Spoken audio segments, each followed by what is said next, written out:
Hello folks, this is April and you're watching the Android Authority channel on YouTube.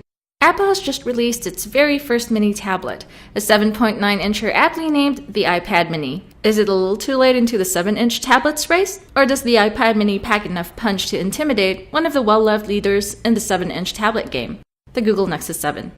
Find out in this video review of the iPad mini versus the Google Nexus 7. As always, we begin from what are most apparent to the eyes, the tablet's exterior and physical aspects.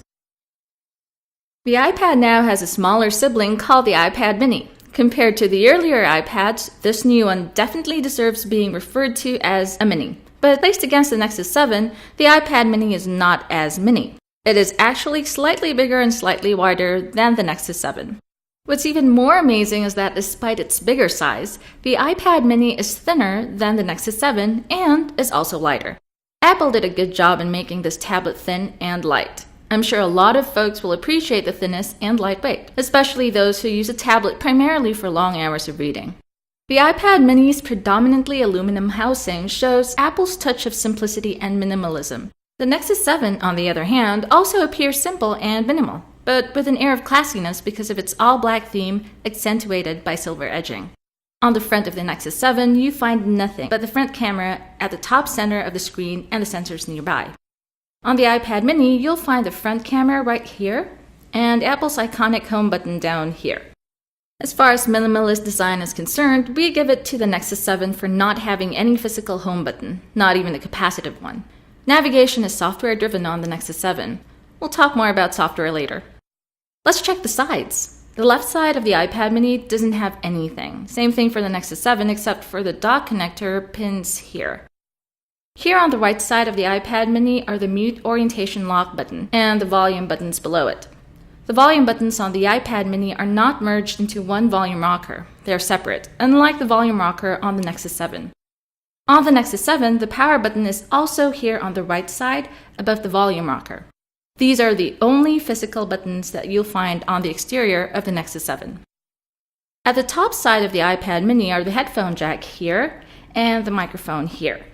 This one's the power button. It's still near the volume buttons, but on a different side. The top edge of the Nexus 7 is bare. There's nothing here. At the bottom edge of the iPad mini are its loudspeakers. In between the loudspeakers is the Lightning port for charging and data connection.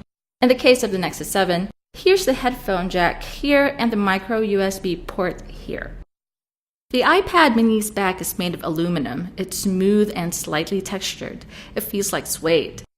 The Nexus 7's back, in contrast, is made of rubberized plastic with pockmarks. Although the iPad mini has a slightly textured back, it is easy to grip without fear of slipping, primarily because the tablet is light. In the case of the Nexus 7, its back is easier to grip because of the rubbery and dot textured back. And it has to be easier to grip because it is also heavier. These two devices are actually a pleasure to hold either in one hand or in two. As for screen and display, both tablets use LED backlit IPS LCD displays. Both screens, of course, have oleophobic coating, which is just a high-sounding term for oil-resistant coating. So no need to worry about oil seeping into or sticking to your screen. Both screens use tough glass for protection against scratches. The Nexus 7 in particular uses Corning Gorilla Fit glass, one of the toughest glass products from Corning. Google's tablet has a 7-inch screen diagonal with 15:9 aspect ratio, resolution of 1280 by 800, and very sharp display because of its 216 ppi pixel density. Apple's tablet has the bigger screen at 7.9 inches diagonal, but it has a lower resolution of 1024 by 768, a 4:3 aspect ratio, which I'm not very fond of when it comes to watching HD movies, and only 163 ppi pixel density. This doesn't use Retina display. The touchscreens on these two tablets are snappy and very alert to touch input. They're very responsive. Transitions between home screens are very smooth, no jitter or lag too. I like the better contrast on the iPad mini's display. Blacks are blacker and whites are whiter than on the Nexus 7. However, the Nexus 7 seems much better with colors. They're brighter and more vibrant than those on the iPad mini. The Nexus 7 has sharper images too, thanks to its higher pixel density. Let's talk a bit about the processing power of these two tablets. The iPad mini uses Apple's very own dual-core Apple A5 chipset with its 1 GHz Cortex-A9 CPU and a PowerVR SGX 543 MP2 graphics processor. It has 512 MB of RAM. In these days of quad cores and 2 GB of RAM, this tablet's dual-core chip and 512 MB of RAM seem a little behind. Meanwhile, the Nexus 7 flaunts a quad-core NVIDIA Tegra 3 chipset with its 1.3 GHz Cortex-A9 processor and ULP GeForce graphics processor. This baby has 1 GB of RAM. These are very powerful hardware specs. The Nexus 7 surely has the hardware for heavy multitasking, extreme web browsing, or hardcore video gaming. As for storage, neither of the tablets provides microSD storage expansion. Apple lets you choose from 16, 32, or 64 GB models. Google, on the other hand, offers only 2 storage models, 16 GB and 32 GB. Apple's tablet uses a lithium polymer battery rated at 4400 mAh. Google's tablet has a lithium-ion battery rated at 4325 mAh. Apple claims that the iPad mini can last up to 10 hours of web browsing on Wi-Fi, watching videos, and listening to music. Asus claims that the Nexus 7 can last up to 9.5 hours of playing HD videos, with Gmail running and syncing in the background, and with an external headset plugged in, all while Wi-Fi is on. Also, while we're at this, Apple insists on its proprietary Lightning port and cable. It's not a standard port or standard charger. In contrast, the Nexus 7 uses a completely standards-compliant micro USB port. This means that if you ever forget your Nexus 7's charger, you can just use the charger cable of your other Android phone. Let's talk a bit about connectivity. You can't make phone calls on either tablet, but both are capable of Wi-Fi connections. Both also have Bluetooth connectivity. The iPad mini has a Wi-Fi only model and an LTE model. The Nexus 7 also has a Wi-Fi only model and a 3G capable model reportedly coming out this month. As for data sharing, the Nexus 7 has near-field communication, or NFC, which you can use to share files between 2 NFC devices just by tapping them. The iPad mini doesn't have this feature. Now let's talk about the camera. Most of us here at Android Authority don't find a back camera necessary on a tablet. It's great and very useful on a phone, but not so much on a tablet, whether 7-inch or bigger. A front camera is usually enough for video chatting and probably for using a mirror app for fixing one's hair. Both the Apple and Google tablets have front-facing cameras, and both are good. 1.3 megapixels on the iPad mini and 1.2 megapixels on the Nexus 7. These cameras can capture acceptable quality photos and videos, especially with adequate lighting. Apple slapped a back camera, all 5 megapixels of it, onto the iPad mini, even named it Eyesight. We still find it a bit too lavish and opulent to have a primary camera on a tablet. Some will definitely find it useful, but I feel it's just an add-on cost. Regardless, this camera is a snappy one. There's no shutter lag at all, and processing time is quick. Photo and video quality are of acceptable quality too. The Nexus 7 doesn't have a back camera at all. I've been using a Nexus 7 myself for the past few months, and I never missed the back camera. These two tablets can play multimedia files quite well. Stereo sound from the loudspeakers or external headphones is of good quality and has enough volume. Though I noticed that the iPad mini provides deeper and richer bass, though on the Nexus 7 you can adjust the sound levels via the built-in equalizer in the Google Play Music app. The iPad mini music player doesn't allow you to change equalizer settings. As for video, the two tablets can play high-definition videos without stuttering or choking. Playback is very smooth. Let's now turn our attention to the software and user interface on these tablets. The iPad mini comes with Apple's iOS 6.0 out of the box, but you can update it right away to version 6.0.1.